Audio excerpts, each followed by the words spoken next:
And the game of the year is Astrobot.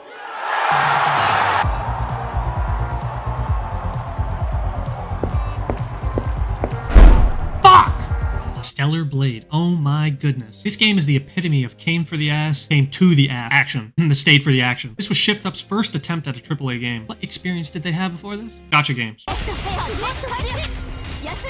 Yeah, this is something special. Now, like many people, you may think this game is just about the Gooner bait, and, well, yes, but once you get in here, you realize it's so much more. I mean, you go from fighting a Sekiro boss to a Soulsborne boss, a biblically accurate angel, a biblically accurate demon, the hottest lady you've ever seen, and then another biblically accurate angel. You see a pattern here? It's got action, horror, and a soundtrack so awesome, a good pair of headphones is mandatory. You may say this game is what no pussy does to a motherfucker, but I've seen what pussy does, and it's much worse.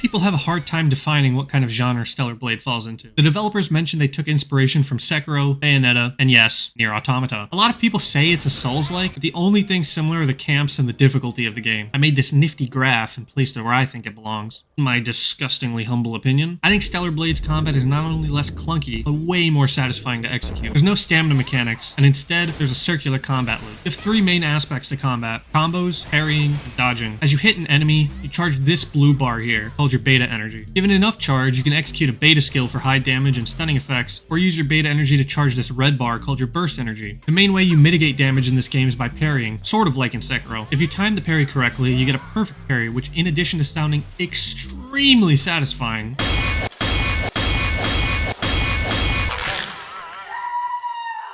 gives you some beta energy, and you take no damage. If you slightly mistime it, you get an imperfect parry, where you take no damage, but get no beta energy. Any other counts as a guard, and you'll take damage and get staggered. You may be surprised, but it's actually harder to parry in this game than Sekiro starting out. In Sekiro, you have 12 frames, or a fifth of a second parry window, while in Stellar Blade, you have 9 frames, or 0.15 seconds. A 25% difficulty increase. Now, as you level up, you can unlock a skill to bring this closer to the 12 frames, but food for thought. Finally, you have your dodge. In Souls-like games, this is your bread and butter, since you get iframes to avoid damage. Not here. You spam that shit and you get an express ticket to meet God. If you time the dodge correctly just before an attack lands, though, you get a perfect dodge, take no damage, and it charges that burst energy bar. Now, I know what you're gonna ask. But Zassity, why would I parry when I could dodge? Simple. This. Certain attacks cannot be parried, but you gotta get the fuck out of there. But Zassity, why don't I just dodge everything then? Where was I? Ah, right. You don't want to dodge everything either because 1, you don't get beta energy for dodging. 2, the perfect dodge window is even smaller than the perfect parry window. Couldn't find any exact stats. 3, some enemies will try these combo attacks, which are nearly impossible to avoid by just dodging. And 4, enemies balance. Each enemy has a certain number of balance tokens. A perfect parry removes a token. When all of the tokens are gone, you can perform a retribution, which lets you deal massive damage. So a mix of dodging and parrying is the key to success. What about the burst skills? Ah, I almost forgot. Burst skills are your highest damaging skills that use your burst energy with extra benefits if you upgrade them. Some can stun and knock back, one can remove balance tokens, one can increase your base damage and attack speed, and one can...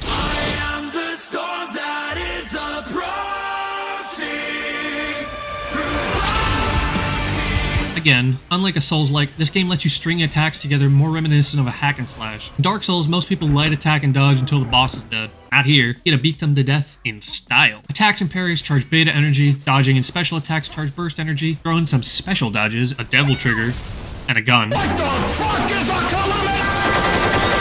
Rinse and repeat until they're rinsed and repeat. It's as satisfying to me as coming is. Which leads me to the Nanosuits. Oh my god, the Nanosuits. The great Roman poet Juvenal once said, "Give them bread and circuses and they will never revolt." Or in its modern incarnation, give them big booty bitches and they will give you their wallets.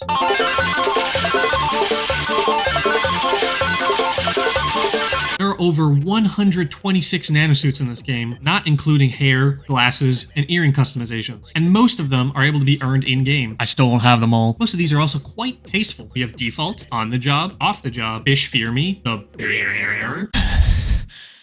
and collectibles motivation. Where most games give you hundreds of collectibles with no incentive to get them, Stellar Blade asks you for 49 cans, and in return, you are rewarded with Peak. Best part is the developers know their audience, and man do they lean into it. You can unequip your nanosuit and get arguably the most revealing version of Eve, but in return, you get no shield and take more damage, making playing this game with one hand even harder. Truly, Gooners are the most oppressed minority. Little known fact, there are multiple models who are 3D scanned for Eve. Depending on the nanosuit, you get different sized assets. I'm coming day and night. I have ranked every single nanosuit in this chart. Feel free to give me your unfiltered opinions and criticisms in the comment section. I will read and take every single one personally. So the combat and are good, but what about the story? If you do some preliminary searching, you'll find a lot of people say it has no story. I think this is cope, alright? The fuck going on in Miami, bro? Could they have worked on this and made it better? Yes. In fact, they weren't able to put half of the narratives they wanted to in game because they realized they didn't have the technical expertise to lip sync cutscenes into 8 languages in a timely manner. What actually is the story? If I had to summarize it, God created Super God, who tried to kill God with angels, so God became Super God and made biblically accurate angels, and now they've been stuck in a stalemate for 10,000 years. Easy to follow, right? This one is my favorite angel. Her name's Raven. She's my favorite for no particular reason. Holy moly. While the main story is pretty linear, the world building and atmosphere in this game is top tier. We have the streets of Detroit, the desert, a weeb's wet dream, average public transit experience,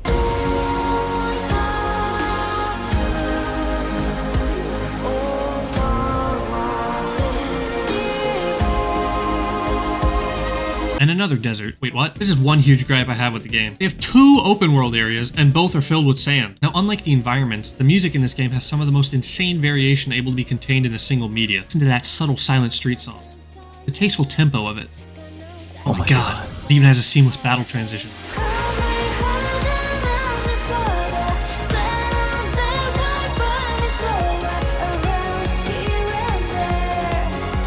Some of these songs don't even sound like they came from a video game and are good enough to just stick in your gym playlist.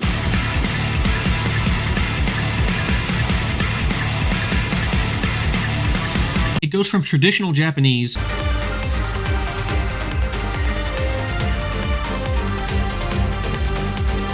space opera,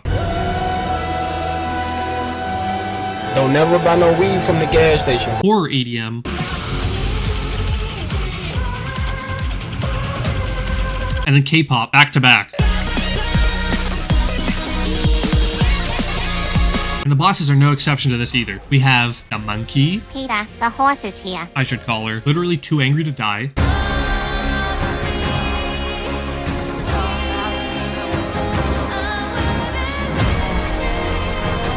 If Ludwig and Lorien had a kid, would, and a Rock'em Sock'em robot. Oh, and God. Can't forget about God. Now, I know what you're thinking. Oh man, it came to PC. I'm gonna mod the hell out of the game with outfits. And everyone else seemingly had the same idea since over half of the mods for the game are purely cosmetic. What does the CEO and lead designer think about this? He's actually disappointed, but not by the content of the mods, but by the quality. In his own words, the firepower of the modders is still weak. It's a bit lacking. Up until now, I think the official content is still better. And the thing is, I think he's right. Yeah, big booba and naked mods are great and all, but there's no creativity there. Whatever way you want Eve to look is pretty much already in the base game in pristine quality. Keep in mind, this is who you're competing with. 관점에서 봤을 때 엉덩이가 어떤 역할을 엉덩이를 얘기하려면 골반을 이야기를 해야 됩니다. 골반은 기본적으로 내장을 담는 그릇이라고 보시면 됩니다. 남자는 약간 서 있고 여자는 약간 기울어져 있어요. 그래서 여자는 내장이 약간 앞으로 쓸려 나와서 배가 조금씩 나옵니다. 그러면서 거기서 고관으로 가면서 생기는 게 비너스의 언덕이라는 곳이에요. 그리고 여성 같은 경우는 강하게 근육보다 지방의 양이 해서 거기 써놓은 엉덩이가 근육 라인 지방이 보이는 선수가 그 부분이 굉장히 아름다울 수밖에 없어요.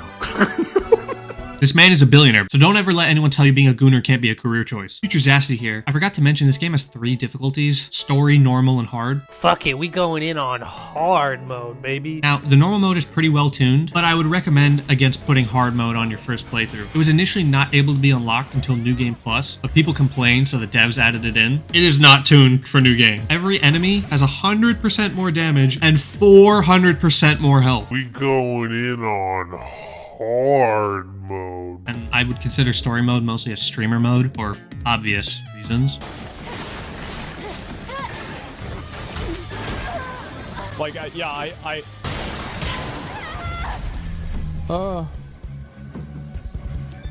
yeah, I'm done. Okay, I might do more tomorrow.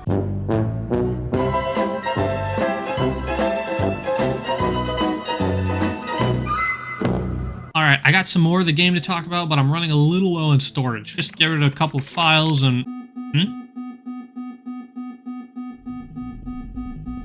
No, I fucking deleted it!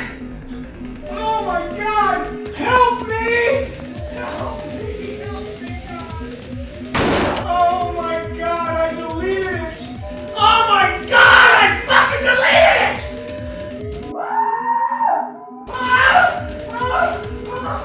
Oh no! No, no, no!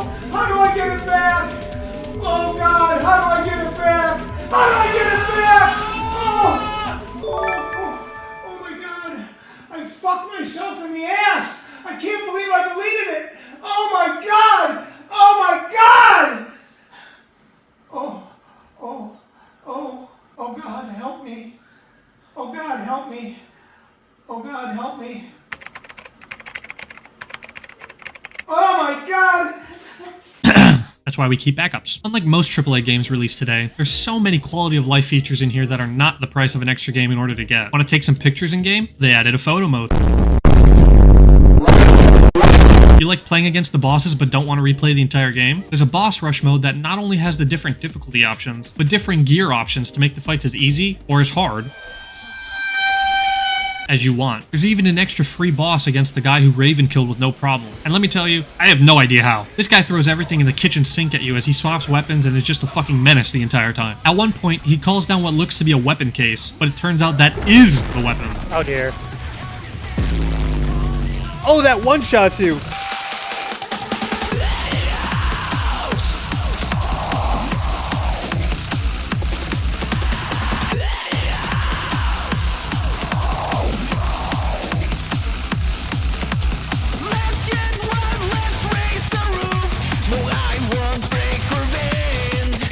Now, I know earlier I said this game had nearly no paid content, but of course they had to add DLC. We just see what they have and... How do I get it?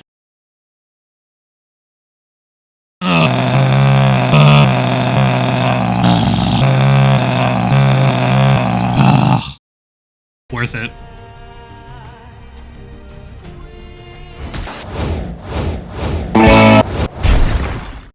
Worth it! Worth it!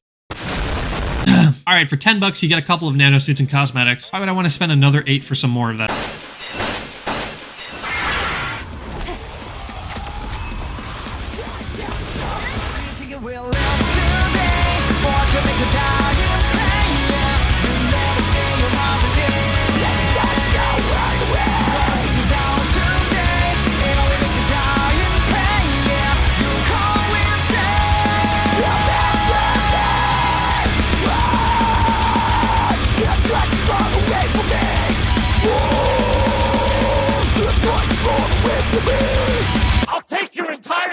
The second DLC not only added more nanosuits and cosmetics, I'm personally a fan of Modernia's. It added an entire new minigame that plays the same as their gacha game, Nikke, Goddess of Victory, which is surprisingly really fun. And when you finish all of the quests, you get to fight the Nikke, Scarlet, who got transported to this world, who is, no joke, the hardest boss in the game. Just look at her moveset.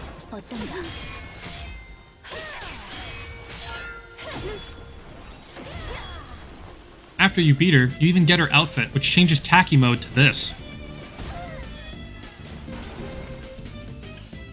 Upgrades, people. Upgrades. They even did a collab where they added some Stellar Blade characters to Nikke. Let's go have a look.